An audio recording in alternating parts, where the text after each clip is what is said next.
요한계시록에 나타난 하나님의 백성 세 번째 시간입니다. 오늘은 예언자적 사명을 가진 백성, 이런 주제입니다. 요한계시록의 심장이라는 책, 스캇 두발이 쓴 책 참조에서 나누고 있다. 이제 여러 번 나눴죠. 오늘도 그렇게 할 겁니다. 요한계시록에 하나님의 백성에 대한 언급이 되게 많이 나오는데, 지난주 그 전주 두 주에 걸쳐서 두 가지를 나눴어요. 하나는 신실하게 사는 백성, 박해 가운데서도 어려운 가운데서도 신실하게, 유혹이 있는 가운데서도 신실하게 사는 백성이 그 요한계시록에 나타난, 종말에 나타난 하나님의 백성의 특징이라고 나눴고요.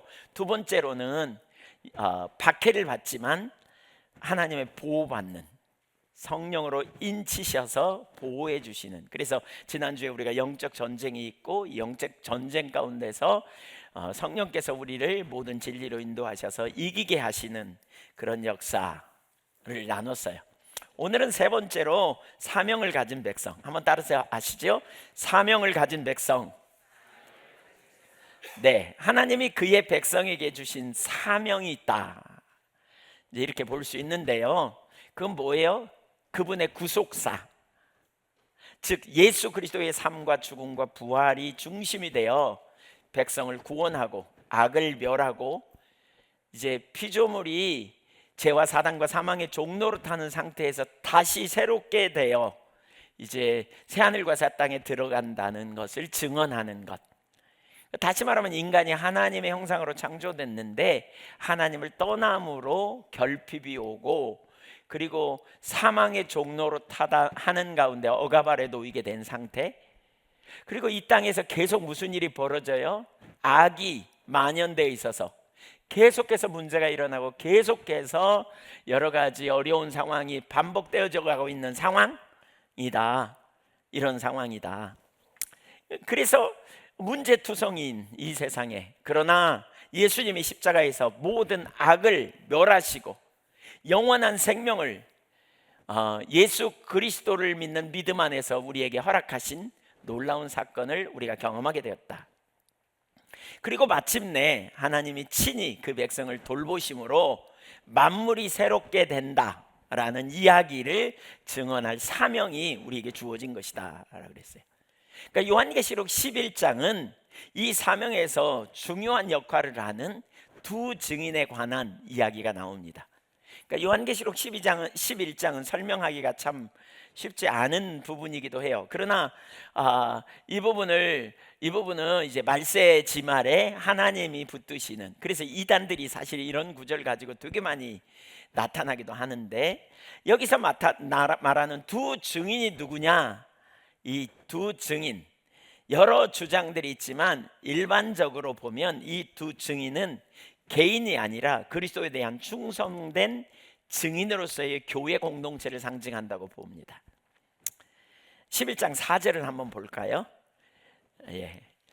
같이 읽을까요? 그들은 이 땅에 주 앞에 서 있는 감람나무와 두 촛대니, 여기 촛대는 요한계시록 1장 12절부터 2장 5절까지 쭉 나오는 교회를 의미합니다. 촛대는 교회를 가르쳐요. 그래서 그 요한계시록 주석을 쓴 그레고리 빌이라고 하는 학자는 이렇게 말해요. 여기 그 요한계시록 11장에 나오는 두 증인은 아마도, 그러니까 요한계시록 2장과 3장에 나오는 7교회 중에서, 그러니까 대부분의 교회는 책망을 받잖아요. 근데 책망 한마디 없는, 전혀 이렇게 책망받지 않은 이런 두 교회가 있어요. 서머나 교회와 빌라델피아 교회. 이 두 교회를 대표로, 충성된 교회의 대표로 두 교회를 염두에 두어지고 있음이 분명하다, 이렇게 말합니다. 그러니까 두 교회, 서머나 교회와 빌라델피아 교회. 그래서 충성된 두 교회. 그래서 이 두 증인은 신실한, 하나님께 충성된 교회 공동체를 의미한다, 이렇게 보는 것이 옳다라고 말합니다. 저도 거기에 이렇게 공감합니다. 그러면 왜 둘이냐? 이 마태복음 18장 16절에 보면요, 그러니까 그 둘에 대해서 얘기하는데, 누군가가 잘못을 저지르거든 한두 증인 혹은 두세 증인이 가서 그에게 책망하고 권면하라, 이렇게 말해요. 여기 증인이라는 단어는 법정 용어거든요. 증인, 증언, 이건. 그래서 요한계시록에만 9번인가 나와요, 증인이라는 말이. 그러니까 법정적 증언을 의미해서 거짓이 아니라는 내용이죠.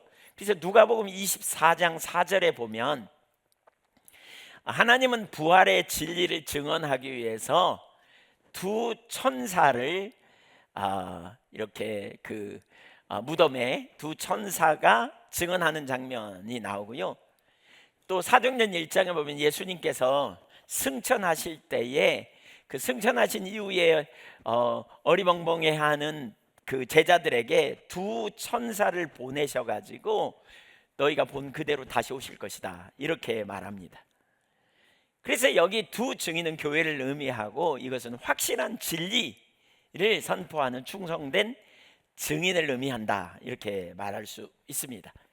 자, 그러면 이 부분과 관련해서 오늘 사명을 가진 교회 공동체, 요한계시록에 나오는 하나님의 백성의 특징, 그러니까 백성들이 누구인가, 이 부분을 좀 살펴보기 원하는데요.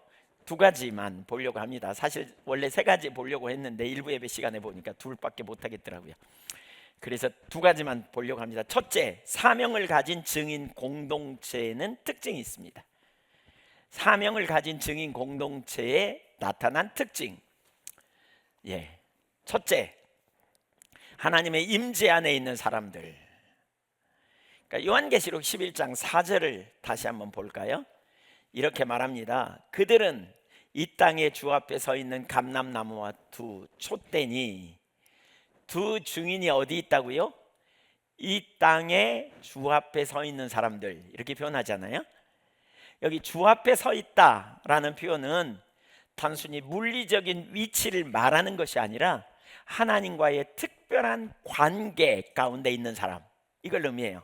그러니까 꼭 그분의 부르심을 받고 그분의 임재 앞에서 사역하는 자들이라는 상징적인 표현을 이해할 수 있어요. 그러니까 그들이 어디 있다고요? 이 땅에 있다. 이 땅에 있다는 말은 요한계시록의 그 정황에서도 볼 수 있지만 많은 유혹이 있고 핍박이 있는, 그러니까 이세벨 또 니골라당 같은 유혹이 많이 있고 타협하며 살라는 유혹도 있고, 그 다음에 이제 핍박이 있으니까 자꾸 타협할 만한 상황이 있는, 어려움이 있는 이 땅에서 살아가는 사람들, 그런 의미입니다. 그런데 그럼에도 불구하고 이들이 어디 있다고요? 주 앞에 있다는 거예요. 그러니까 그런 환경 가운데 있지만 이들은 그 환경에 머물러 있는 사람들이 아니라 주님 앞에 있는 사람들, 주님 앞에 있는 사람들. 고린도서 5장 7절에 보면 우리 그 종말의 하나님 나라 백성의 특징을 그렇게 말하거든요. 이 땅에서 사는 것과 하나님 나라에 대한 약속 사이에 긴장감이 있는 상황 속에서 우리가 어떻게 살아야 되느냐, 그것은 보는 것으로 행하지 아니하고 믿음으로 행하는 사람들이라고 표현해요. 그러니까 바로 우리가 이 땅에서 살지만 이 땅에 보이는 환경이 다가 아니고 주님이 계심을 인식하고 살아가는 거죠. 주 앞에서 살아가는 거죠. 주 앞에서, 하나님의 임재 앞에서. 하나님 앞에서라는 말은 하나님의 임재 앞에서 그 말입니다. 하나님의 얼굴 앞에서, 그런 의미예요.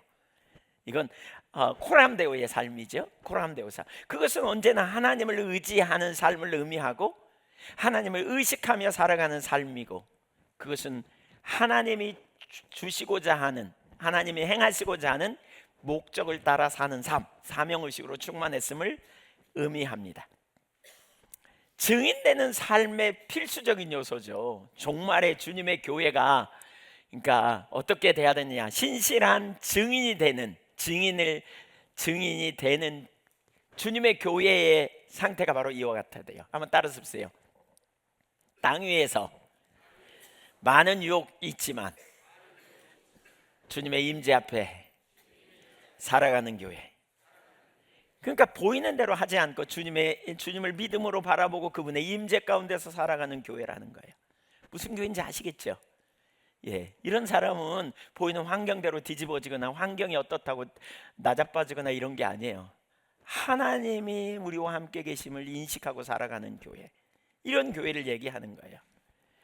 그러니까 성경에서 참 중요한, 우리가 놓쳐서는 안 될 부분들이 있어요. 저는 오늘날 우리 그리스도인이 능력이 없는 이유가, 에이든 토저가 말하듯이 하나님을 잘 모르는 데 있다, 뭐 이런 표현도 하고, 또 그 J.I. 패커도 하나님을 아는 지식이 우리의 신앙의 핵심이다, 이런 표현도 하는데, 그러니까 하나님을 모르는 것도 문제지만 하나님이 우리 가운데 약속하신 바를 모르는 것도 큰 문제라고 생각해요.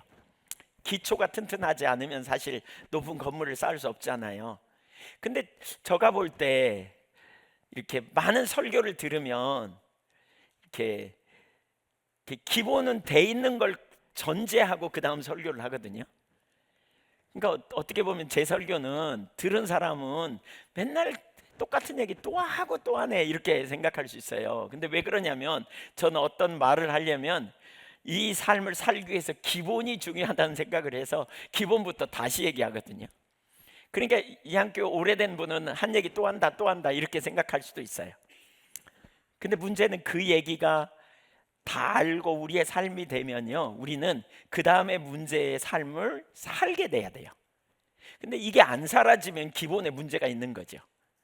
근데 그 중에 진짜 기본 중에 기본이 뭐냐면, 하나님이 우리와 함께 하신다는 사실이에요. 창세기 3장 8절에 보면 에덴 동산에서 하나님이 함께 하셨음을 알 수 있거든요. 요한계시록 21장에 보면 하나님이 함께 계셨다는 사실을 알 수 있어요.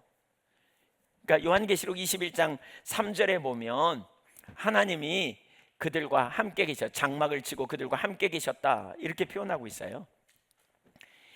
창세기 3장에 요한계시록 21장에 처음과 끝이 그러잖아요. 중간에 하나님이 함께 하신다는 표현이 무진장 많아요. 근본적으로 하나님은 우리와 함께 하기를 원하세요. 자, 여기서 조금 단어 정리가 필요해요. 하나님이 함께 하신다, 그 말은 하나님이 어디나, 그러니까 하나님이 계신다는 거잖아요. 근데 우선 가만히 생각해 보세요. 하나님은 어디나 계세요. 장소를 초월하니까. 이걸 좀 어려운 말로 뭐라 그러냐면 무소부재하다, 없는 곳이, 안 계신 곳이 없다. 또 신학적인 용어로 말하면 뭐냐, 편재하시다, 어디나 계시다, 그렇게 말씀하거든요. 하나님은 어디나 계세요. 믿으시지요? 네. 근데 동시에 그 하나님이 어떤 특별한 장소, 특별한 사람들, 특별한 공동체에 함께 하시는 사건을 성경은 말해요. 이걸 뭐라 그러냐면 임재라 그래요. 임재. 하나님이 에덴 동산에 함께 하셨잖아요. 하나님이 아브라함에게 함께 하셨잖아요. 하나님이 이스라엘 백성들과 함께 하셨잖아요. 어디나 계셨지만 특별히 그들과 함께 하니까 놀라운 능력이 나타났잖아요. 그러니까 하나님이 함께 하심에 이게 얼마나 놀라운지 몰라요. 임재를 너무 당연한 것으로 여기기가 쉬워요. 근데 놀라운 사실은요, 하나님이 함께 하시면, 하나님이 생명이기 때문에, 생명이신 하나님이 함께 가시기 때문에, 함께 하시기 때문에 생명의 역사들이 나타나요. 여러분, 부모가 자녀의 손을 잡고 같이 가면 자녀가 목마르다 그러면 무관심한 부모 있어요? 자녀가 아이고 배고파 죽겠네 막 그러면 무관심해요? 아니잖아요. 관심을 가지고 뭘 어떻게 먹여줘야 되겠네, 챙겨줘야 되겠네 생각하잖아요. 자녀가 건너기에는, 어른이 뛰기에는 뭐 멀지 않은 이런 그 냇가인데 자녀가 뛰기에 어려우면 어떻게 해요? 그 자녀가 너 혼자 네 알아서 해라 그래요? 안아가지고 건너주잖아요. 생명이신 하나님이 인격체 되신 하나님, 우리 생명이신 하나님이 함께 하신다는 건 정말 놀라운 역사가 있어요. 놀라운 역사가. 그러니까 임재하심, 함께 하심이 얼마나 놀라운 일인가를 우리가 잘 기억해야 돼요. 가만히 보면 오늘 많은 사람들이 하나님이 함께 하십니다 그러면 아멘 다 해요. 근데 이 능력을 잘 몰라요. 함께 하시는 능력을 몰라. 왜냐하면 하나님이 함께 계시면 아멘 그러면 어려움이 있을 때 하나님께 도움을 구하고 능력을 구하고 나갈 거 아니에요. 함께 있는데. 근데 안 구하는 건 뭐예요? 지적인 동의일 뿐이야. 실제가 전혀 안 된 거예요. 왜냐하면 함께 하심이라는 의미가 제대로 뭔지 모르고요, 함께 하실 때 우리의 삶에 얼마나 강력한 능력이 있는지 제대로 몰라서 그래요. 그러다 보니까 하나님이 함께 안 계셔도 계신 것처럼 착각하고, 계셔도 그저 그런 것처럼 착각하고 사는 경우가 허다해요. 그래서 이 임재의 능력을 우리가 아는 것이 정말 중요해요. 가만히 한번 생각해 보세요. 에덴 동산에서 하나님이 함께 하실 때 부족함이 없었잖아요. 근데 그들이 어떻게 해요? 하나님을 반역해요. 선악과를 따먹고. 그러자 하나님의 임재를 거두시죠. 하나님이 떠나세요, 그들과. 그래서 하나님의 임재가 있는 에덴 동산에서 그들을 쫓아내니까 무슨 일이 벌어져요? 생명의 결핍인 죽음이 오고, 풍요의 결핍인 빈곤이 오고, 사랑의 결핍인 미움과 다툼이 오고, 한계를 경험한 인간이 정서적으로 엄청나게 고통을 경험하는, 그러다 보니까 어떻게 해요? 먹고 살라 그러니까 남의 거 착취하고 빼앗고 이기적으로 돌변해서 갑자기 사랑하는 사람이 아니라 폭도가 되어지고 바뀌어버리는 거죠. 이런 세상이 지금 살고 있어요. 그래서 경쟁이 있고 시기 질투가 있고 훔치고 빼앗고 이런 일들이 만연된 세상으로 간 거죠. 하나님의 임재가 거치니까. 하나님이 아브라함을 택하시고 그 후손 이스라엘을 택하셨잖아요. 그리고 언약을 맺죠. 언약을 맺은 다음에 하나님께 성소를 만들려고 그러고요. 출애굽기 40장 34절에 보니까 성소를 만드니까 거기에 하나님이 영광으로 임재하세요. 불기둥 구름기둥으로 그들과 함께 하시겠다고. 그리고 난 다음에 그들은 광야 생활 내내 그들은 가나안을 정복하는 삶 속에서 정말 놀라운 하나님의 은혜를 경험하거든요.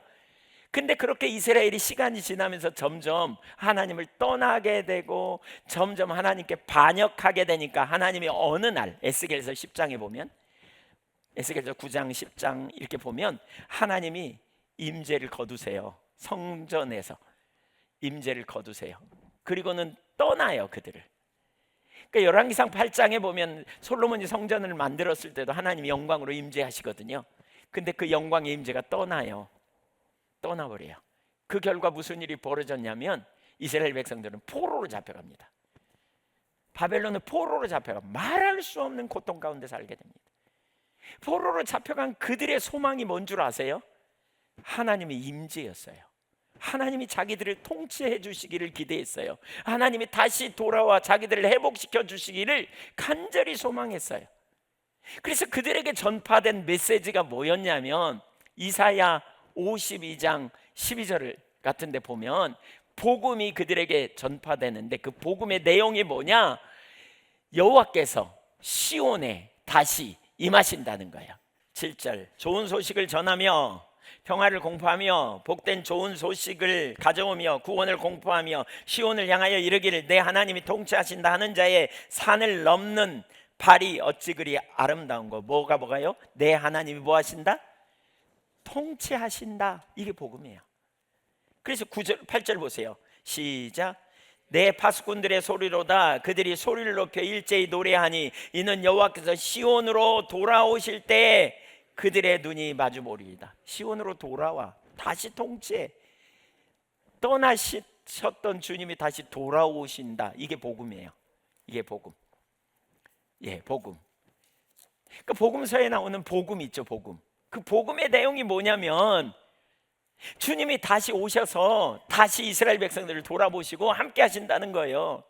주님이 떠날 때 결핍이 왔다면 주님이 돌아오심으로 회복이 일어나는. 그래서 구약의 나머지 내용은 전부 뭐냐면 선지자들을 통해 줄기차게 선포된 내용이 뭐냐면 너희가 회개하고 돌아오면 주께서 너희에게 돌아오신다. 이 내용이에요. 이게 복음이에요. 그리고 마침내 그 복음의 성취가 누구를 통해서? 우리 주 예수 그리스도를 통해서, 하나님의 아들 독생자 예수를 통해서 그 통치가 온 거죠. 왔어요. 어떻게 왔어요? 예, 어떻게 왔어요? 때가 참에 하나님의 아들이 이 땅에 나타나셨죠. 그래서 마태복음 1장 21절 이하에 보니까 보라 처녀가 잉태해 아들을 낳을 것이요 23절에 보니까 임마누엘이라 하리라. 임마누엘, 하나님이 우리와 함께 계시다. 하나님이 우리와 함께 계시다. 마태복음은요, 여러분 이렇게 시작하고요. 하나님이 우리와 함께 하시다 이렇게 시작하고요. 마태복음 28장 20절 제일 끝에 가면 뭐가 나와요? 볼지어다 세상 끝날까지 내가 너희와 항상 함께 있으리라. 이게 능력이에요. 이게 임재의 능력이에요. 하나님의 함께 계심이 우리의 삶의 능력이에요. 여러분 하나님의 함께 계심을 그냥 자동으로 생각하지 마세요. 함께 계심을 하나님과 함께 계심이 우리에게 능력이다, 이걸 기억해야 돼요. 내가 교회 와서 앉았다 갔다 그래서 능력이다, 이게 아니에요. 하나님이 우리와 함께 계심이 능력이에요. 임마누엘. 그래서 요한복음 1장 14절에 말씀이 육신이 되 우리 가운데 거하심에 우리가 그 영광을 보니 아버지의 독생자의 영광이 은혜와 진리가 충만하더라 그랬잖아요. 그 예수님이 어떻게 합니까? 승천하시면서 내가 또 다른 보혜사 성령을 너에게 보내리니 누구든지 예수를 믿고 구주로 영접하는 자에게 성령이 우리 안에 거하셔서 고아처럼 버려두지 아니하고 우리를 인도하리라. 그래서 우리 안에 오신 성령이 하나님의 임재, 주님의 임재로 우리와 함께 하시는 거예요. 그러니까 우리는 우리 안에 거하시는 주님을 무시하면 안 돼요. 근심케 하면 안 돼. 성령님이 우리 안에 계시고 함께 하심을 인식하는 게 얼마나 중요한지 몰라요. 그래서 우리의 삶을 구체적으로 가르치시고 인도하시고 깨닫게 하시고 이끌어 가시고 필요한 순간에 길을 내시고 능력을 부어주시는 것이 하나님의 강력한 임재라는 거예요. 그 임재를 우리가 누리고 사는 삶이 되어져야 돼요. 그러다가 때가 차니까 요한계시록 21장 아까 3절 4절에 보니까 뭐라 그랬어요? 그러다가 결국 때가 차서 어떤 일이 벌어지냐면 새하늘과 새 땅에서 요한계시록 21장 3절에 하나님이 장막을 지으시고요 우리와 함께 거하신다는 거예요. 그래서 하나님이 그들과 함께 계시는, 그들은 하나님의 백성이 되고 하나님은 친히 그들과 함께 계셔서, 그 다음에 4절을 보세요. 하나님이 함께 하시면 무슨 일이 일어나는 줄 아세요? 치유와 회복과 자유케 되는 회복의 역사가 있어요. 왜냐하면 하나님은 생명이시거든요. 그 일이 새하늘과 새 땅에서 완전히 회복될 것을 말씀하고 있어요. 여러분, 임재의 능력을 사모하십시오. 하나님의 임재에는 능력이 있습니다. 하나님의 임재를 소중히 여기십시오. 하나님의 임재가 얼마나 중요한지 몰라요. 그리고 모세는 이 임재의 능력을 알았어요. 출애굽기 33장에 보면 하나님이 이스라엘 백성들을 인도에 대해서 가나안 땅으로 이끌어 들이기 위해 시내산으로 이끌었는데 그 사이에 이스라엘 백성들이 금송아지 만들어서 우상 숭배하잖아요. 그러니까 하나님 뭐라 그래요? 내가 이 백성 다 죽이고 모세 너를 통해 한 민족을 세울 거야 이랬더니 모세가 중보기도 하면서 그러면 어떻게 하냐고, 이 백성을 긍휼히 여겨달라고, 내 이름을 하늘의 생명책에서 지워주더라도 이들을 구원해달라고. 그러자 모세의 기도를 들으신 하나님께서 가나안 땅 내가 줄게, 너희에게 젖과 꿀이 는 가나안 땅. 근데 난 너희와 함께 안 갈 거야. 왜냐하면 너희가 목이 곧아서 다 죽을 것 같아, 나랑 같이 가면. 거기 사막이에요. 먹을 것도 없고 마실 것도 충분치 않고 목욕물을 제대로 하겠어요? 낮에는 엄청 덥고 밤에는 엄청 추운, 무진장 덥고 춥더만요. 밤에는 엄청 춥고 낮에는 엄청, 우리나라 햇빛은요 양반이에요. 거기 벽 살갗을 파고들어요. 얼마나 따가운지. 근데 젖과 꿀이 흐르는 아름답고 광대한 땅, 포도송이 하나를 두 사람이 떼매고 올 만큼 풍성한 땅. 여러분 어디 살고 싶어요? 물어보는 게 바보지. 그렇죠? 어디 당연히 가나안이죠. 근데 모세가 이렇게 말해요. 여호와께 이르되 주께서 친히 가지 아니하시려거든, 주님이 직접 함께 가지 아니하시려거든 우리를 이곳에 올려보내지 마십시오. 주님 안 가면 우리도 안 가요, 이 말입니다. 16절에 왜 그러는가 이유를 볼 수 있어요. 나와 주의 백성이 주의 목전에 은총 입은 줄을 무엇으로 알리까? 주께서 우리와 함께 행하셨기 때문에 나와 주의 백성이 천하 만민 중에서 하나님이 구별해 놓으신 것처럼 우리가 구별된 백성이 됐다는 거예요. 우리가 거룩한 삶을 살고 우리가 구별된 백성이 되고 우리가 은총 입은 백성이 되는 것은 우리의 능력이 아니라, 운이 좋아서가 아니라 하나님이 우리와 함께 하셔서 하나님이 우리와 동행하셨기 때문에 이게 가능한 일입니다. 이걸 알았어요. 그러니까 하나님 안 가신다는 건 뭘 봐요? 미래를 뭘 봐요? 금방 쪽박 찰 걸 안 거예요. 금방 망할 걸 안 거예요. 그래서 안 가겠다는 거예요. 이걸 아는 것이 우리 신앙의 핵심이에요. 주님이 함께 계시기만 하면 된다. 주 예수와 동행하면 그 어디나 하늘나라, 이런 찬송 있잖아요. 어디든지 하늘나라. 왜? 주님이 필요한 순간에 길을 내실 거고 능력을 부으실 거고 우리에게 생명이 되실 거고, 주님이 저와 여러분의 생명이 되시면 부족함이 없음을 믿으십니까?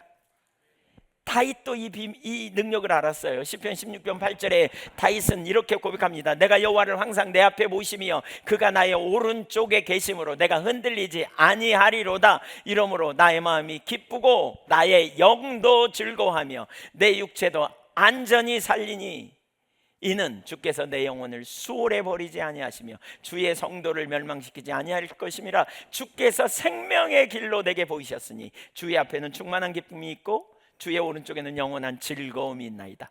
8절에요 내가 여호와를 항상 내 앞에 모셨대요. 모셨어요. 능동적이고 적극적인 태도로 주님을 찾았단 말이에요. 그 말은 주님 앞에 자기가 간 거예요. 주님의 의도가 뭔지, 주님의 기쁨이 뭔지, 주님이 어디에 계시는지 주님의 뜻을 따라가기를 힘썼던 거예요. 그 결과가 뭐라고요? 10절에 그는 알았어요. 이걸 알았어요. 주께서 내 영혼을 지옥으로 수호로 버리지 않을 거다. 주께서 나를 멸망시키지 않을 거다. 주께서 생명의 길을 내게 보이실 거다. 내가 어떤 길을 택해야 될지 주님을 신뢰하는, 주님의 함께 계시기만 하면 그 주님이 능력이 되셔서 우리의 모든 필요를 채우시고 돌보실 거다. 이걸 안 거예요. 이걸 안 거예요.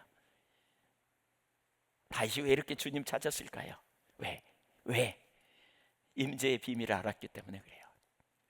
저는 오늘날 많은 성도들과 대화를 해보면, 죄송합니다, 제가 잘못 볼 수도 있지만 진짜 많은 성도들은 임재의 능력이 뭔지 모르는 것 같습니다. 임재하심. 그러니까 세상에 적당히 타협하고 살고 뭐 유익을 따라 살고 그러다가 필요한 순간에 주님 도와주세요 그렇게 구하고 이런 자리에 서는 경우가 얼마나 흔치 않은지 모르겠어요. 여러분, 주님이 우리에게 생명이에요. 포도나무와 가지의 비유를 지난주에도 우리가 나눴지만 생각해 보세요. 포도나무이신 주님과 우리는 떨어져서 살 수 없는 존재예요. 그러니까 주님과 함께 있어야 살 수 있는 존재예요. 근데 우리가 많은 사람들이 여기 신앙을 착각하고 있는 것 중에 하나가 그거거든요. 제가 볼 때 오늘날 많은 사람이 뭐냐면 필요할 때만 주님께 도움을 얻어서 자기 삶을 영위하다가 또 필요하면 주님 도움을 달라고 나오는 사람들이에요. 근데 그냥 가기 뭐 하잖아요. 그렇죠? 맨손 들고 가서 달라 그러기 뭐 하잖아요. 그러니까 뭘 하는 거예요? 공들이듯이 의식 잘 지키고 헌금하고 봉사하고. 그렇지만 주님과 하나됨, 주님을 온전히 의지함, 주님의 그 공급 아래 살아야 될 존재라는 의식이 많지 않아요. 이건 거짓 신앙이에요. 포도나무이신 주님께 붙어있는 가지로서 우리는 전적으로 그분의 공급, 그분의 은혜, 그분의 능력, 그분과 신뢰하고 그분과 함께하는 삶이 우리 삶의 능력인 것을 기억해야 돼요. 빌립보서 3장 7절 이하에서도 바울은 과거에 붙들고 있었던 사람들이 부러워할 만한 거리들, 그리고 사람들 앞에 자부심을 가질 만한 거리들을 그는 뭘로? 손해로 여기고 배설물로 여겼거든요. 그가 그렇게 하는 이유가 뭐예요? 그리스도와 함께하는 지식이 최고의 가치가 있으니까. 그리스도 안에서 사는 삶이 강력한 능력이 있음을 알았기 때문에. 그래서 그는 자기가 가진 소유에 초점 두지 않고 자부심 가질 만한 거리에 초점을 두는 데서 뛰어 그는 그리스도를 추구하고 그리스도와 함께 있기를 원하고 그리스도의 임재 안에 사는 삶을 최고의 가치로 여겼다는 거예요. 그 임재의 능력. 사랑하는 여러분, 임재의 능력을 아셨으면 좋겠습니다. 함께 하심의 능력. 그리고 함께 하시면 부족함이 없는 거죠. 다윗이 고백하잖아요. 시편 23편 여호와는 나의 목자시니 내게 부족함이 없으리로다. 그가 나를 푸른 풀밭에 쉴만한 물가로 인도하시는도다. 내 영혼을 소생시키시고 자기 이름을 위하여 의의 길로 인도하시는도다. 내가 사망의 음침한 골짜기를 다닐지라도 해를 두려워하지 않으면 주님께서 나와 동행하신 주님께서 지팡이와 막대기로 나를 안위하신 원수의 목전에서도 내게 상을 베풀어 주셔서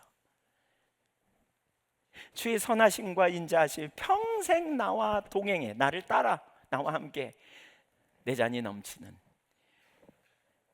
이런 삶이 저와 여러분의 삶이 되기를 소망합니다. 증인되는 삶을 위해서 우리가 하나님 앞에 이런 삶이 되어져야 돼요. 비록 땅에 있지만, 그래서 영적 공경도 심하고 밖에도 있고 때로는 억울한 일도 경험하고 말로 할 수 없는 문제도 만나지만, 그러나 우리는 살아계신 우리 주님, 우리를 위하여 독생자를 아끼지 않으신 우리 주님이 우리와 함께 하셔서, 능력의 하나님이 지혜와 의로움으로 우리와 함께 하신 하나님이 우리를 인도해 가실 걸 믿음으로 신뢰하고 사는 거죠. 그래서 담대함으로 나아가는, 한번 따라서 하시겠어요? 땅에 살지만 주 앞에 사는 사람, 그것이 우리의 정체성이어야 돼요. 아멘. 주님의 임재 안에 사시기를 축복합니다. 주님의 임재 안에 있는, 주님의 임재 안에. 두 번째, 증인된 종말의 신실한 믿음의 공동체는 성령으로, 지속적으로 성령으로 충만한 교회입니다. 지속적으로 성령으로 충만한 교회입니다. 4절을 보겠습니다. 그들은 이 땅에 주 앞에 서 있는 감람나무와 두 촛대니. 사실 이 구절이 굉장히 많이 왜곡돼서 이단들이 이 구절 가지고 어마어마하게 이단의 교리를 많이 만들어내는 구절이기도 해요. 근데 이 구절은요, 스가랴 4장의 배경에 안에서 해석하는 게 가장 옳아요. 스가랴 4장과 딱 연결돼 있거든요. 스가랴 4장.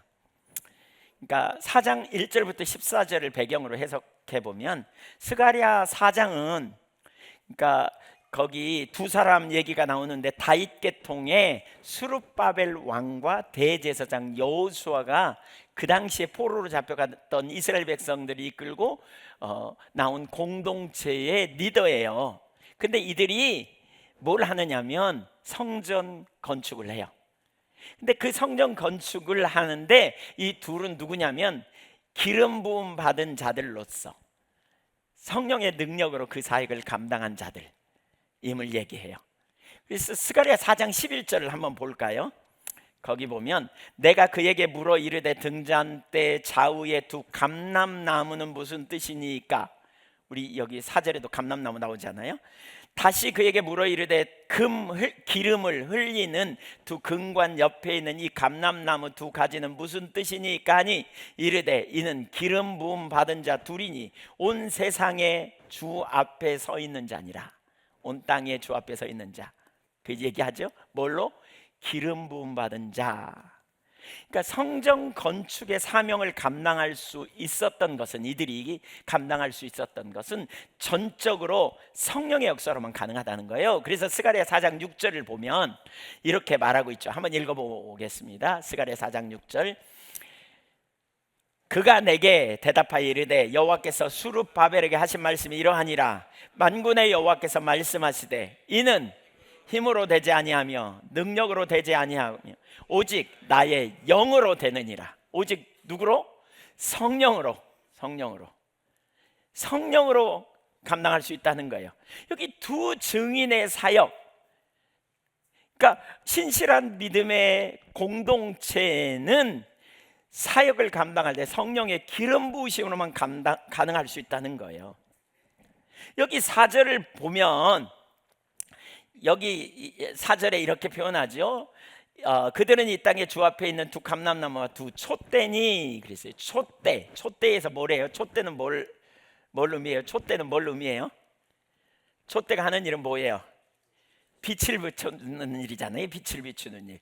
그러니까 우리가 마태복음 5장 13절에 우리의 정체성이 너희는 세상의 빛이라 그러면서 보여주기 위해 세워진 산 위에 도시를 감출 수 없는 것처럼 너희를 높이 들어 이제 쇼윈도우 백성, 전시 백성으로 하나님이 세우기 원한다 그러셨는데, 바로 그러한 일을 감당하기 위해서 이렇게 빛을 비추는 사명을 우리에게 주셨다. 그러면서 뭐라 그러냐, 그게 어떻게 가능하느냐, 감람나무로부터 끊임없이 공급받는 기름으로 두 촛대가 빛을 발할 수 있다는 거죠. 밝힐 수 있다는 거예요. 그러니까 그 감람나무는 원래 감람류가 있잖아요. 감람나무가 뭐예요? 올리브유, 그걸로 짠 기름을 상징하고요. 그러니까 끊임없이 기름을 공급받아서 빛을 발하는 백성, 요 얘기예요. 다시 말하면 두 증인들은 지속적으로 공급되는 성령의 기름 부으심을 통해서 증인으로서의 사역을 감당할 수 있게 된다. 지금 그 얘기예요. 그 얘기예요. 누구의 능력으로? 왜 대답 안 하시기로 하셨어요? 누구의 능력? 성령의 능력, 성령의 능력. 네. 누가복음 예수님은 승천하시기 직전에 제자들에게 이렇게 너희는 이 일의 증인이야. 그러면서 위로부터는 능력을 기다리라 그러죠. 누가복음 24장 48절. 내가 내 아버지께서 약속하신 것을 너희에게 보내리니 너희는 위로부터 능력으로 입혀질 때까지 이 성에 머물라 하시니라. 그러니까 이 일이 뭐냐면 예수님의 사역, 예수님의 설교, 예수님의 십자가의 죽으심, 예수님의 부활하심, 이 모든 일의 증인이라 그랬어요. 그러면 증인의 자격이 뭐예요? 보고 들은 자가 증인이에요. 그러면 이미 제자들은 증인될 자격이 있어요? 그렇죠? 근데 왜 기다리라 그럴까요? 바로 나가서 전하라 그러지 왜 기다리라 그럴까요? 위로부터 오는 능력이 뭐예요? 성령이에요. 바로 성령의 능력으로 하지 않으면 이 일이 불가능하기 때문에 그러는 거예요. 성령의 능력이 필요하다는 거예요. 철저하게 성령의 능력으로만 사역을 감당할 수 있어요. 그래서 사도행전 1장 8절에 오직 성령이 너희가 임하시면 너희가 권능을 받고 예루살렘과 온 유대와 사마리아와 땅끝까지 이르르되 증인이 되리라 그랬어요. 그래서 오순절날 성령님이 임하시고 그들은 증인됨으로 말미암아 사도행전에 보면 예루살렘에 그다음에 온 유대에 사마리아의 땅끝까지 복음이 증거되는 과정이 쭉 나타나죠. 바로 그 일이 일어났어요. 여러분 정말 중요한 게 여기 있어요. 따라서 사역은 우리가 하는 게 아니다. 주님의 능력으로 한다. 여러분 이런 말 들어보셨어요? 저도 이런 말 되게 많이 들었거든요. 어떤 분들이 와서 목사님 저희 오빠는요 혹은 저희 남편은요 막 이러면서 얘기해요. 아이고 변화만 되면 너무너무 똑똑하고 너무너무 잘하고 네 변화만 되면요 진짜 교회에 좋은 일꾼 될 것이요 막 이렇게 얘기해요. 기도해 주세요. 그래서 제가 기도는 하죠. 기도는 할게요. 근데 좋은 일꾼 되나 안 되는 것은 두고 봐야 될 일이에요. 왜냐하면 그분들이 말할 때 되게 뭘 전제로 하고 있냐면 똑똑하다는 거예요. 능력이 있다는 거예요. 돈이 많다는 거예요. 남보다 지혜롭다는 거예요. 그거 가지고 일하면 주의 일 잘할 거다 이 얘기거든요. 성경적이에요? 아니에요? 아니에요. 고린도전서 1장에 뭐라 그랬어요? 너희 중에 지혜로운 자가 있나 봐라. 문벌 좋은 자가, 능한 자가 아니다. 하나님은 약한 자를 들어 강한 자를 부끄럽게 하신다. 어떻게 약한 자가 강한 자를 부끄럽게 해요? 성령의 능력으로 해요. 주님의 능력을 힘입어서. 이게 성령의 핵심적이고 중추적인 원리죠. 약한 자가 쓰임 받을 수 있는 비결은 주님이 함께 하셔서 강한 능력으로 우리와 함께 하심으로 그 일이 이루어지는 거죠. 그래서 무엇보다 우리가 기억할 것은 우리가 얼마나 하나님 앞에 우리가 인간적으로 세상에서 능력을 가졌느냐 여부가 아니라 얼마나 우리가 주님을 의지하고 얼마나 우리가 성령으로 충만하느냐가 관건이라는 거죠. 지금 여러분 지혜가 없습니까? 지금 여러분에게 능력이 없습니까? 일상의 삶을 하나님 백성으로 천국 백성으로 살아가는데 한계를 많이 경험합니까? 무능함을 경험합니까? 무지를 경험합니까? 그래서 절망합니까? 절망해서 일어나서 여러분의 눈을 높이 들어 영광의 주님을 보고 주님을 의지하십시오. 저는 복음을 깨달으면서 이게 제 삶에서 전환됐어요. 복음이 안 보일 때는 제가 주일날 예배 드리고 나면 얼마나 마음이 힘든지 몰라.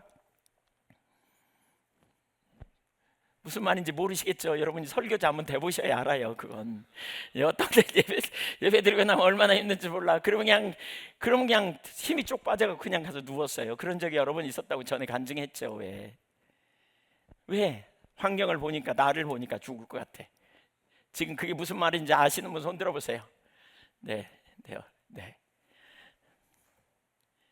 근데 어느 날 제가 그런 설교 되게 많이 했다 그랬잖아요.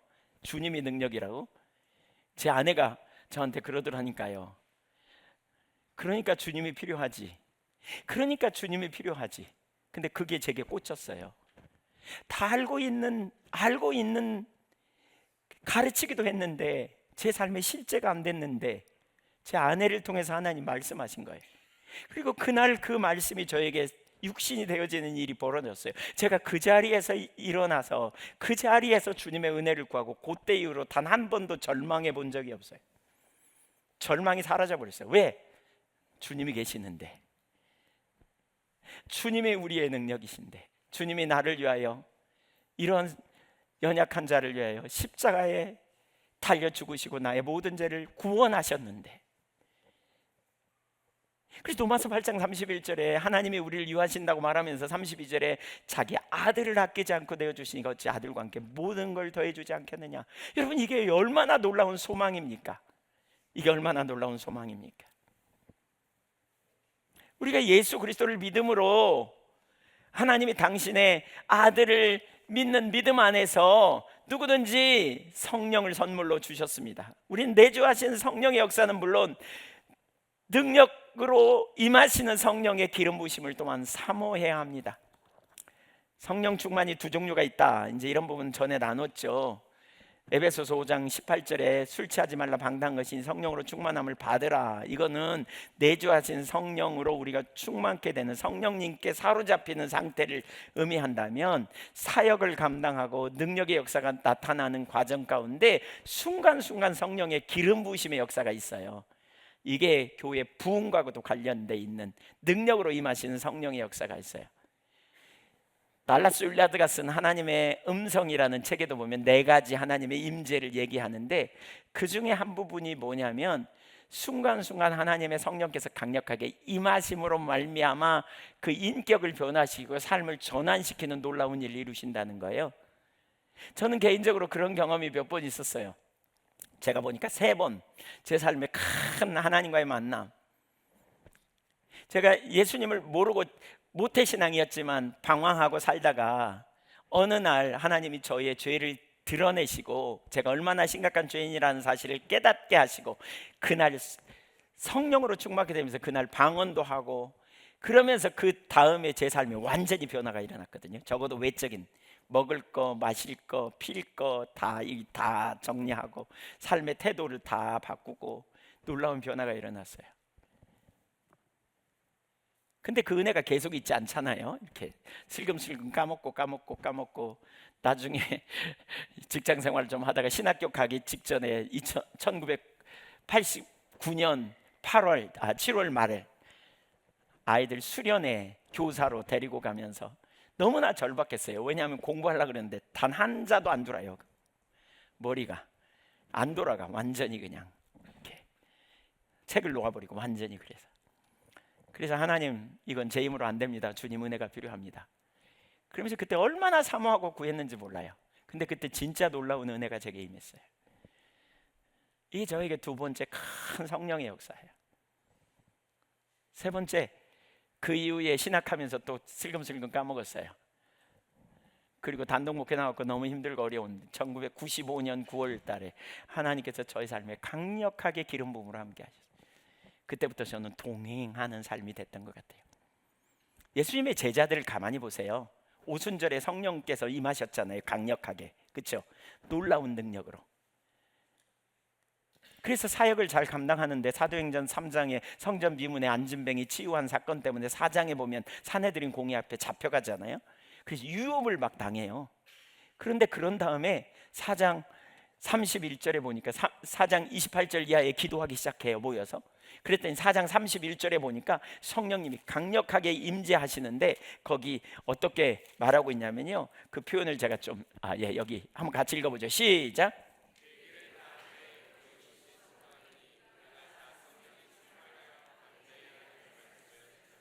빌기를 다함에, 빌기를 다했단 말은 어느 정도의 기도가 찼다, 그런 의미일 수도 있어요. 그러니까 예수님의 제자들이 모여 성령이 임하기까지 기도했다. 10일 동안 기도했댔잖아요. 그러니까 여러분, 우리가 전심으로 하나님 앞에 기도할 필요가 있어요. 그랬더니 어떻게 해요? 성령이 강력하게 임하셔서 모인 곳이 신동가, 오순절에 임했던 것 같은 동일한 충만한 역사가 나타난 거죠. 여러분, 강력한 성령의 능력을, 임재를 사모하시기를 축복합니다. 그때 삶에 놀라운 변화가 일어나요.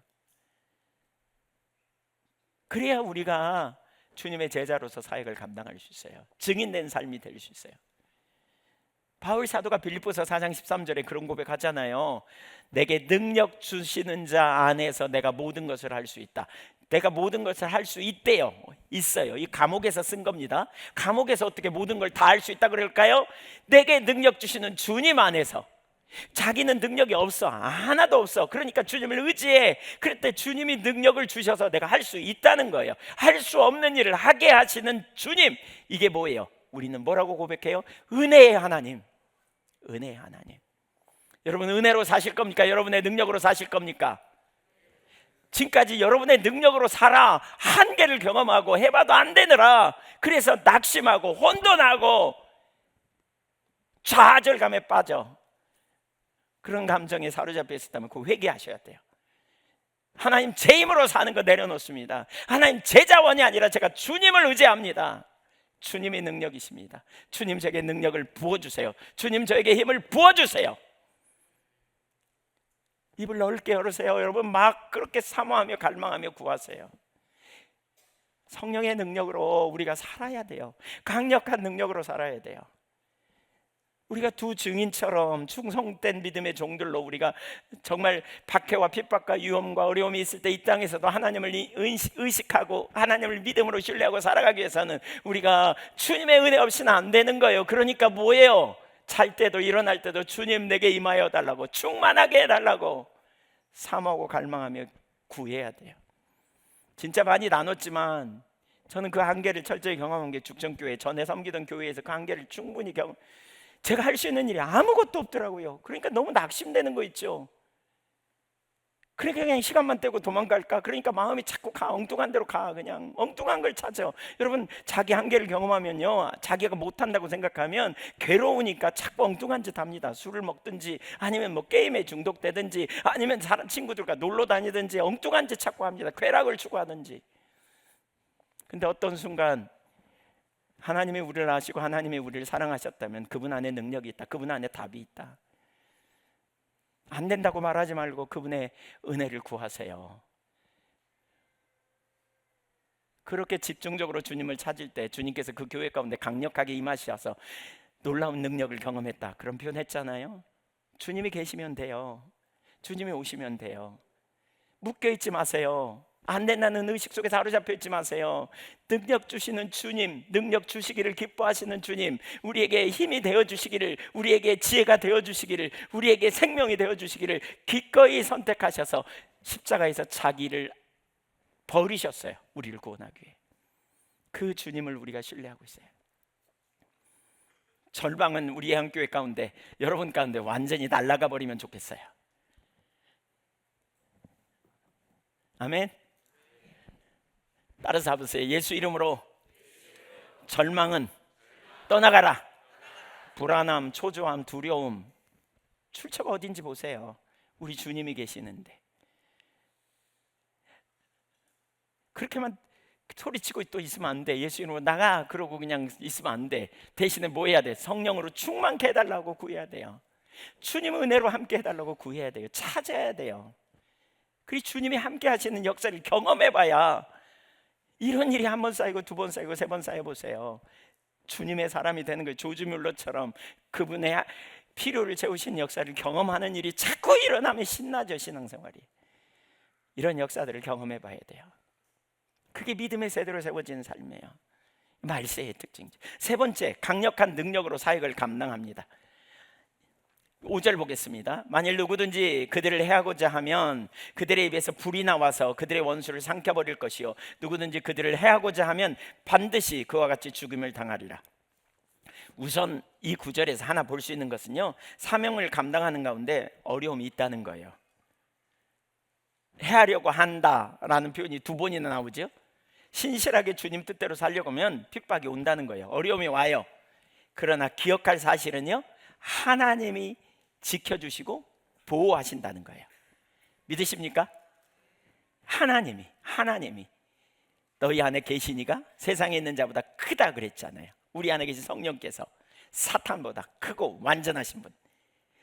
그래서 우리가 사명을 감당할 수 있는데, 또한 이때 사명을 감당할 때 뭘로? 강력한 능력이 그들에게 나타날 거다. 이걸 보여줘요. 여기서 뭐라 그랬어요? 그들의 입에서 나오는 불, 이런 표현이 있죠. 이것은 세상죄에 대한 하나님의 심판 선언을 의미해요. 그래서 왜냐하면 요한계시록 1장 16절, 2장 12절 그리고 다른 많은 구절에서 말씀을 그의 입에서 나오는 검으로 묘사하거든요. 검. 이거 뭐예요? 말씀이 강력한 능력이 있다. 지금 이런 표현이에요. 예레미야 5장 14절 보면 이렇게 말합니다. 그러므로 만군의 하나님 여호와께서 이와 같이 말씀하시니라. 너희가 이 말을 하였은즉 볼지어다. 내가 내 입에 있는, 예레미야의 입에 있는 나의 말을 불이 되게 하고 이 백성을 나무가 되게 하여 불사르리라. 하나님의 말씀이 불 같다는, 불 같다. 지금 그런 표현이에요. 회개의 필요성에 대한 예언의 말씀을 이스라엘 백성들이 거부할 때 심판의 도구가 됨을 말합니다.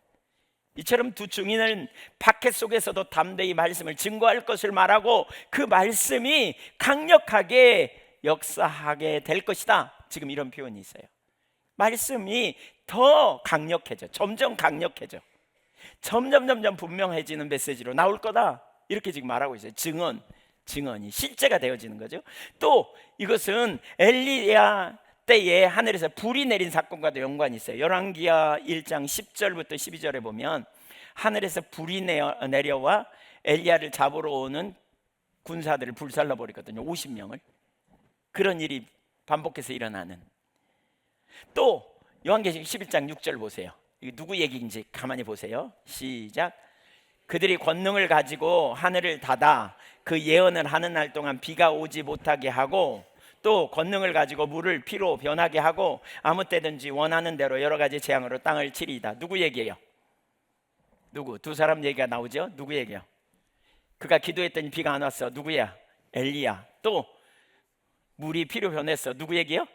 모세. 강력한 하나님의 능력의 뒷받침 있을 거라는 거예요.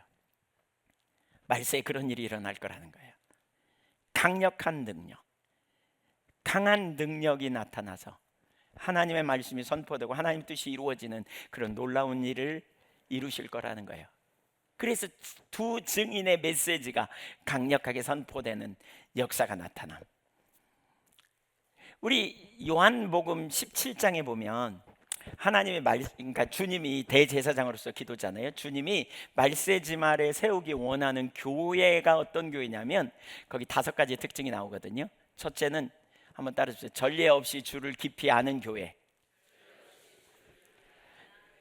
전례 없이 주를 사랑하는 교회. 전례 없이 거룩한 교회. 전례 없이 하나 되는 교회. 전례 없이 강한 능력의 교회. 네, 그게 우리 새물결 그 찬양집 1장에 나와 있어요. 전례 없이 주를 알고. 이게 요한복음 17장에 나타난 대제사장의 기도에 나타난 교회 공동체의 특징이에요. 그 하나하나 말씀 지금 찾아서 살펴보기는 어렵고요. 17장 3절에 영생과 유일하신 참 하나님과 그의 보내신 자 예수 그리스도를 아는 것이니다 그랬단 말이에요. 그러니까 그 하나하나가 거기 요한복음 17장 3절에 17장에 보면 나타나요. 그런 교회, 아는, 이전과 비교할 수 없이 주님을 더 깊이 아는 그런 교회가 되고, 주님을 더 깊이 사랑하는 교회가 되고, 그래서 주님을 알고 사랑하니까 거룩해지고, 거룩해지니까 어떻게 돼요? 하나 돼요. 거룩하면 하나 되게 해요. 그때 교회 가운데 강한 능력을 부으셔서 그 일을 이루시겠다는 거죠. 주님의 일을. 하나님께서 이런 놀라운 역사를 우리 가운데 나타내시기를 소망합니다. 여러분 그 능력을 기대하세요. 아멘. 할렐루야. 네. 두 번째. 그러면 이게 이제 3가지 하나님의 이 땅에서 하나님의 임재 앞에 사는, 하나님의 능력으로, 성령의 능력으로 살아가는, 그리고 전례 없이 강한 능력이 나타나는 이게 교회 공동체예요. 두 번째는 그러면 누구에게 증언해야 하는가? 누구에게 증언해야 하는가? 만국 백성을 향한 하나님의 사랑을 전해야 합니다. 우리가 누구에게 증언돼야 되냐면 만국 백성에게 전해야 됩니다. 만국 백성. 이게 하나님의 의도입니다. 그러니까 하나님의 마음은 만국이 회개하고 그분께로 돌아오기를 원하며, 하나님은 각 족속과 백성과 방언과 나라에서 온 개인들로 구성된 그의 백성을 원하십니다. 요한계시록 5장 9절을 보겠습니다. 5장 9절, 7장 9절 이렇게 쭉 나타나는데 읽어봅니다. 시작. 두루마리를 가지시고 그 인봉을 떼기에 합당하시도다. 일찍이 죽임을 당하사 각 족속과 방언과 백성과 나라 가운데서 사람들을 피로 사서 하나님께 드리고, 예수님이 어린 양 예수 그리스도께서 십자가에 달려 죽으심으로 족속과 방언과 백성과 나라, 이 네 가지 표현, 족속, 방언, 백성, 나라, 또 다르게 표현되어 있긴 하지만 이 네 가지 표현이 굉장히 많이 나타나요, 요한계시록에. 하나님께 드리는, 그러니까 이건 뭐예요? 차별 없는 구원, 인종을 가리지 않고 주님은 구원하신다는 거예요. 요한복음 3장 16절에 하나님이 세상을 이처럼 사랑하사 독생자를 주셨으니 라고 말하잖아요. 하나님은 모든 민족이 구원에 이르기를 원하신다. 그러니까 하나님은 그들에게, 족속과 백성과 방언과 나라들에게 자신의 메시지를 전하라는 사명을 주신 거예요. 모든 족속과 백성과 민족과 방언에게.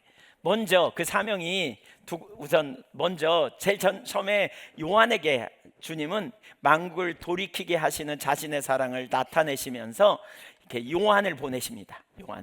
요한계시록 10장 11절 읽어보겠습니다. 시작.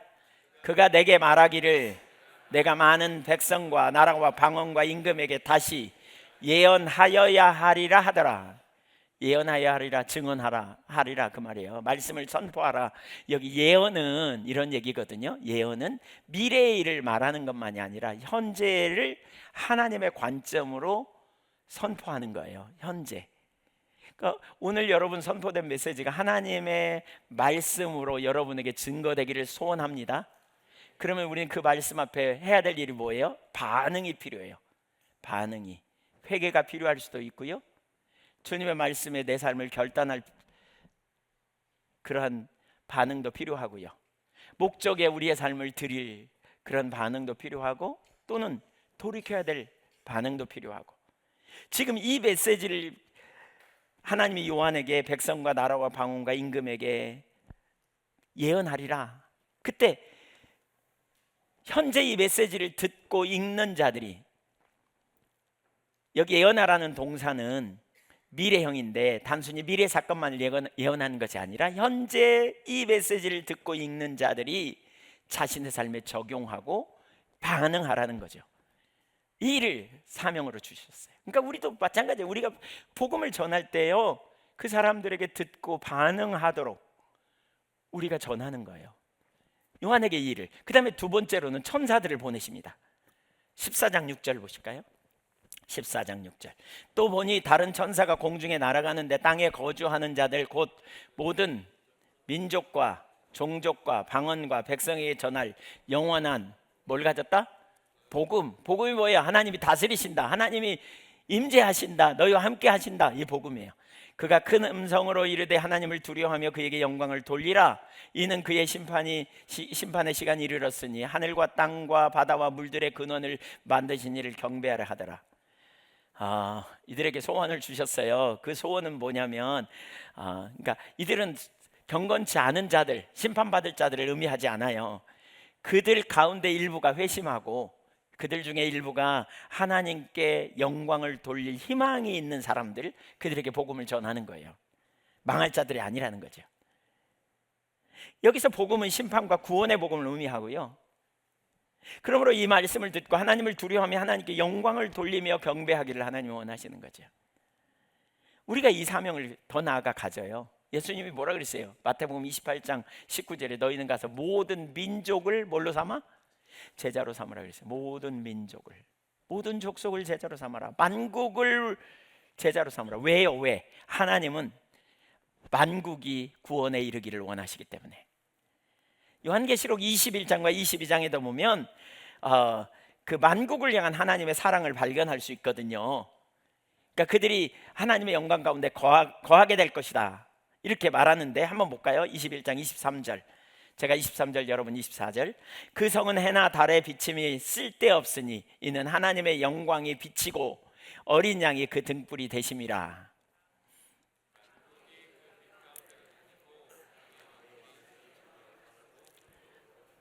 만국. 만국이 그 빛 가운데, 그러니까 새 하늘과 새 땅에는 어둠이 없어요. 해도 달도 없어요. 왜냐하면 하나님과 그 영광, 하나님과 주 예수 그리스도의 영광으로 충만해요. 그 낮이, 밤이 없어. 다 낮이야. 그런데 그 영광 가운데 만국이 다닐 거라는 거예요. 그러니까 하나님의 관심은 어디예요?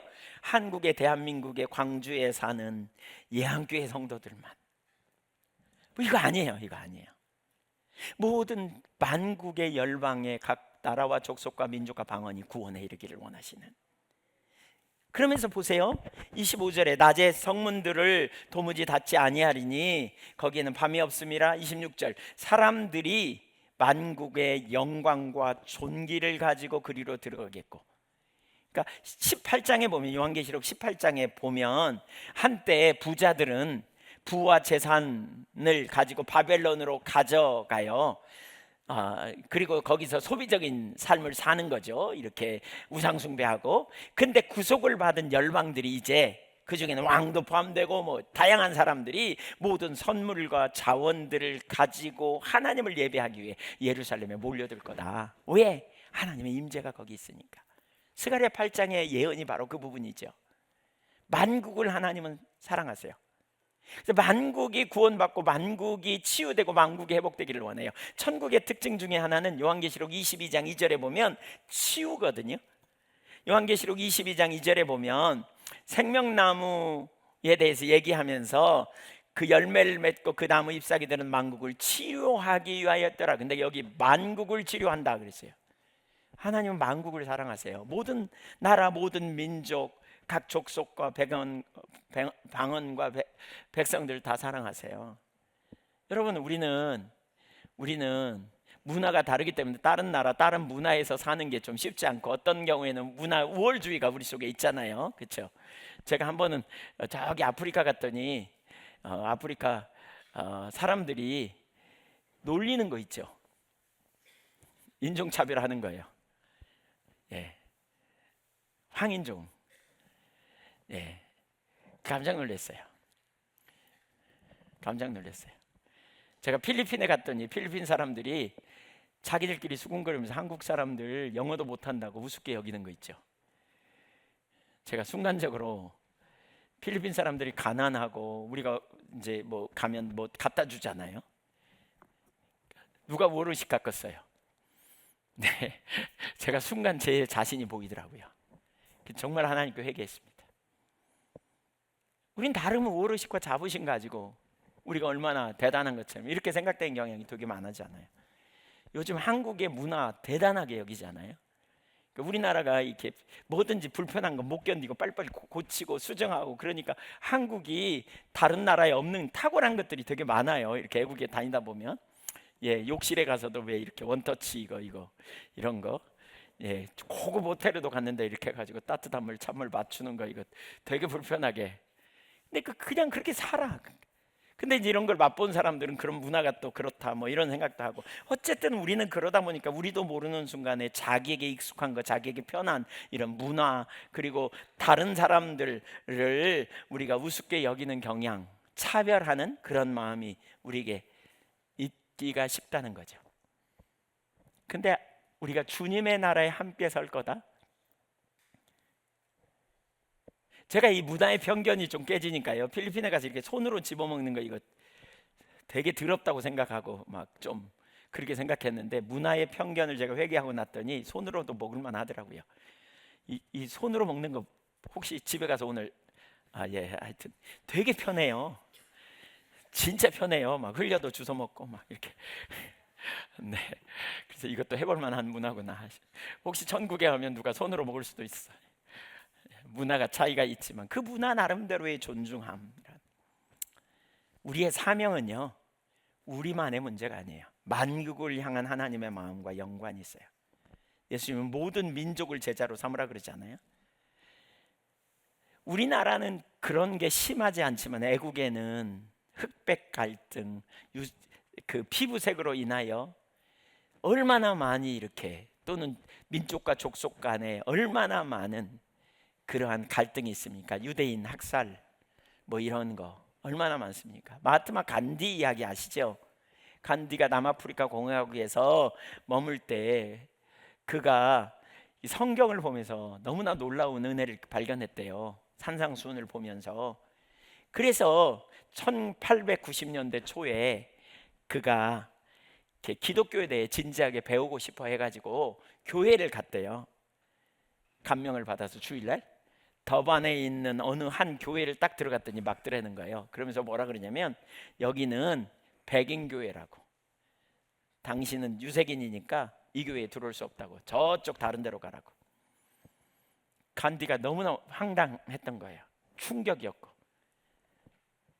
그래서 그게 얼마나 충격이었는지 그대로 집으로 돌아가 가지고 그가 기독교인이 될 수도 있었는데, 그 기점으로 이렇게 말해요. 기독교는 예수의 가르침은 훌륭하나 그 가르침을 따르는 사람들은 별로 없다. 나중에 그가 기독교로 개종하는 걸 포기해서 누가 물었대요. 그랬더니 이렇게 말했대요. 나는 당신들의 그리스도를 좋아합니다. 그러나 당신들의 그리스도인들은 그 그리스도를 닮지 않았습니다. 그래서 나는 기독교인이 아닙니다 라고 표현했다는 거예요. 어떤 분은 거기에 대해 이렇게 말했더라고요.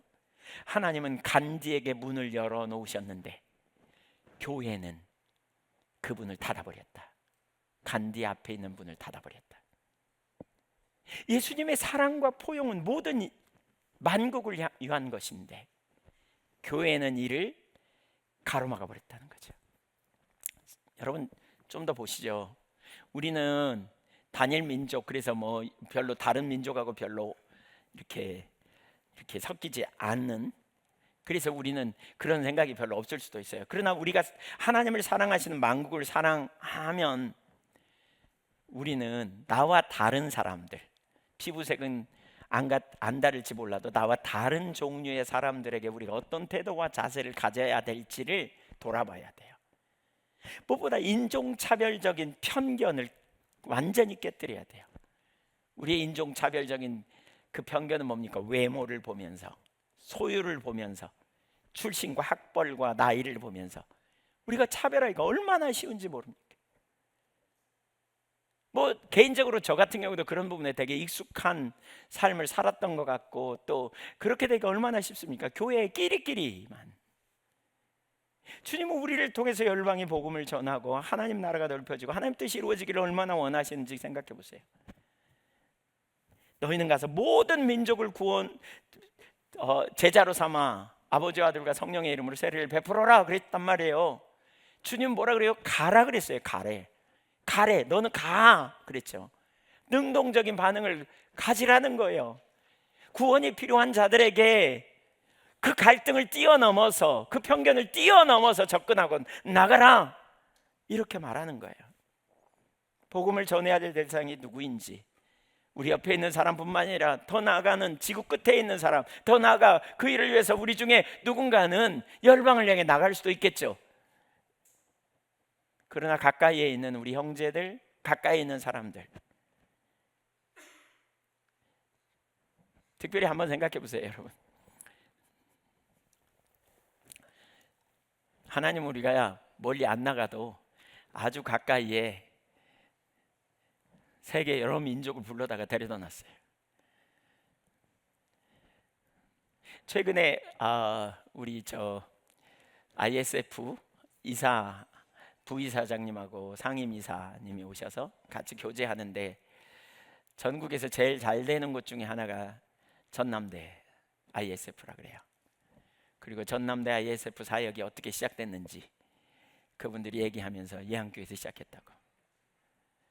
도시락 토크를 통해서 ISF 사역이 이렇게 물론 있었는데요, 협력해서 더 꽃을 피우게 되는 결과를 가져왔다. 왜 하나님이 우리에게, 여러 교회들도 많은데 왜 우리에게 그 일을 하도록 하나님 인도하셨을까? 왜 그런 부담을 주시고 우리에게 인도하셨을까? 여러분 왜라고 생각하세요? 바로 우리를 그 사역으로 초청하시는 거예요. 우리가 나가서, 멀리 나가서 하지 않아도 우리 가까이에 있는 수많은 사람들 돌보고 섬기고 나누고 이런 사역 감당하도록 하나님이 우리에게 그 일로 초청하시는 거예요. 우리 예한교회 다녔던 몽골의 엇뚜껑 자매, 그 자매 믿음이 거의 없이 왔어요. 본인 표현이에요.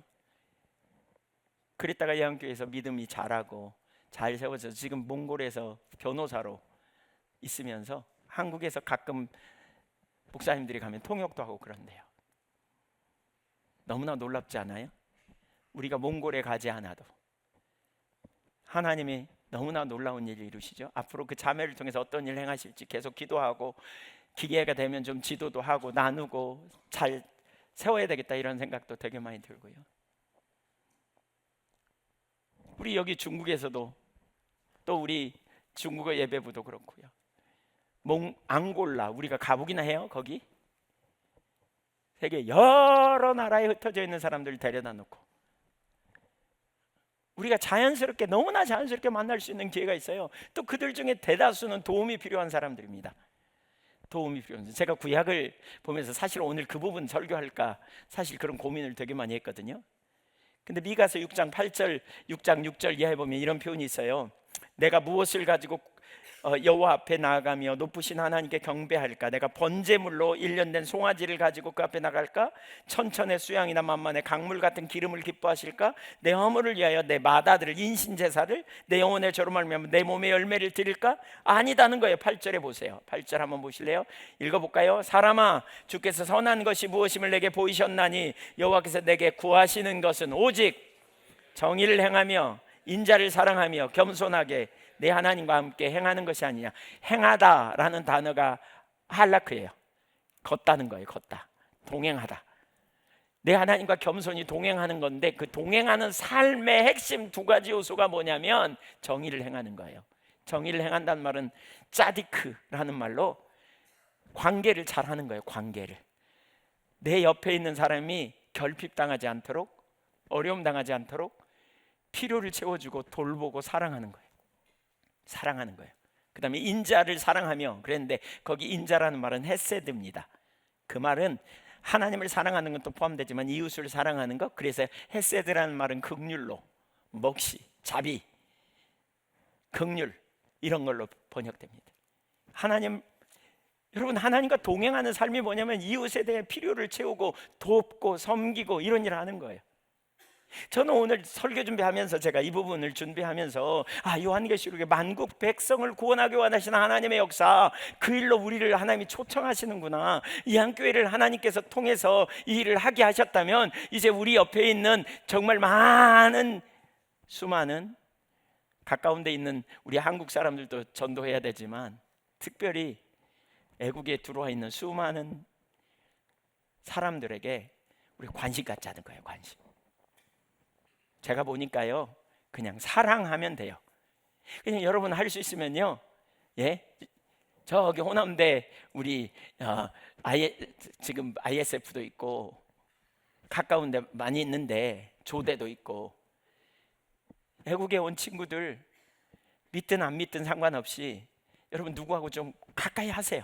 그래서 밥 한 끼 사주고요, 얘기 들어주고요, 뭐가 필요한지 물어보고요, 진짜 마음을 열고 사랑으로 섬겨보세요.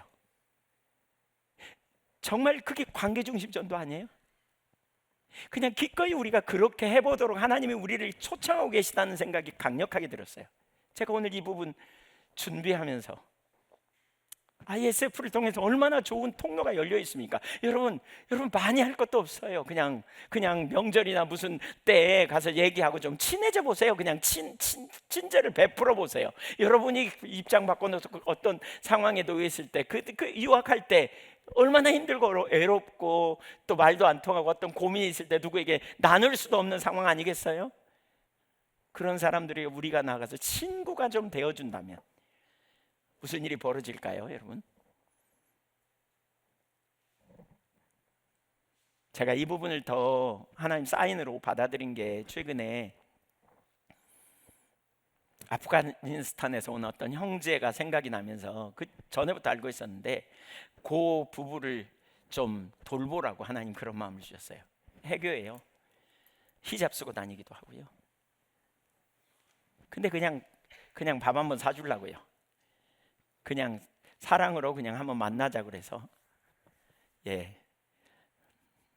연결점이 있어요. 우리 저기 있어요. 우리 여러분 원하면 여기 있어요. 좀 우리 좀 가정당 하나씩 좀 다 섬기면 좋겠어요. 좀. 네. 손 들어 보세요. 우리 두 분 손 들어 보세요. 이렇게 높이 다 보게. 조희정 높이 손 들으세요. 네. 누구 한사 좀 소개해 달라고 막 해보세요. 막 안 해주면 해줄 때까지 막 귀찮게 하고 따라다니고. 여러분 우리 사랑할 수 있잖아요. 그냥 말 많이 안 해도 돼요. 그냥 영어 못한다고요? 못하면 그냥 가서 웃으세요. 웃어 그냥 웃어 그리고 그냥 손으로 더 먹으라 그러고 이렇게 표현하고 옆에 같이 가세요. 혼자 가지 말고. 말 통하는 사람. 진짜 하나님이 우리를 위해 이 땅에 우리에게 맡겨주신 게 아닌가라는 생각이 들었어요. 저들 하나님이 우리에게 맡겨주신 게 아닌가. 그리스도의 사랑을 경험하고 그리스도의 사랑을 알도록. 그들의 구원의 문제는 전적인 하나님이 행하실 일이고요, 우리가 할 수 있는 일은 사랑을 베풀고 나누고, 그리고 그것이 저들에게 먹혀지면 저들이 마음의 문을 열겠죠. 과거에 잊을 수 없는 어떤 일이 생각이 나요. 어떤 한 형제가 그런 표현을 했어요. 자기는 해교권에 있는데, 해교라서 교회 한 번도 안 와봤는데 그 음악학교 뭐 이런 거 하면서 교회도 그 와도 괜찮다고, 교회도 좋은 곳이라고 이렇게 생각한다고 그렇게 표현하더라고요. 좀 할 수 있으면 그런 여유를 가지고요, 섬기기도 하고 나누기도 하고. 여러분 좀 이렇게 사명의식을 가지고 한번 따라서 보세요. 하나님은 만국이 구원받기를 원한다. 누구를 통해서요? 나를 통해서. 정리하겠습니다. 우리에게는 인생의 가장 위대한 소명이 있습니다. 그 소명은 예수님과 그가 주신 생명을 신실하게 증언하는 것입니다. 우리가 그 소명을 감당하기 위해서 주님은 우리와 함께 하십니다. 무엇보다 우리는 이 땅에서 주님의 임재 안에 사는 삶을 지속적으로 훈련하고요, 그 다음에 능력 없지만 성령님 능력으로 충만하게 해달라고 구하고요, 그리고 믿음으로 우리의 마음을 열어 한 발씩 움직이고 나갈 때 하나님께서 저와 여러분을 통해 하나님만 하실 놀라운 일을 이루실 줄로 믿습니다. 사랑으로 우리가 가십시다. 특별히 오늘 요한계시록 이 부분을 공부하면서 특별히 우리 앞에 있는 많은 학생들에게 우리가 관심을 갖고, 우리가 언제 중국에 가서 전도하겠어요? 우리가 언제 우즈벡 가서 전도하겠어요? 언제 우리가 몽골에 가서 열매를 맺겠어요? 언제 우리가 앙골라에 가서, 남아공에 가서, 베트남에 가서 목숨 걸고 우리가 전도하겠어요? 그러나 우리가 사랑으로 섬기고 저들이 만나고 훈련되고 준비된다면, 우리 여기 자매도 와 있는데 저들을 통해서 하나님의 나라가 넓혀지고 하나님의 뜻이 이루어지게 될 줄로 믿습니다. 기도하겠습니다.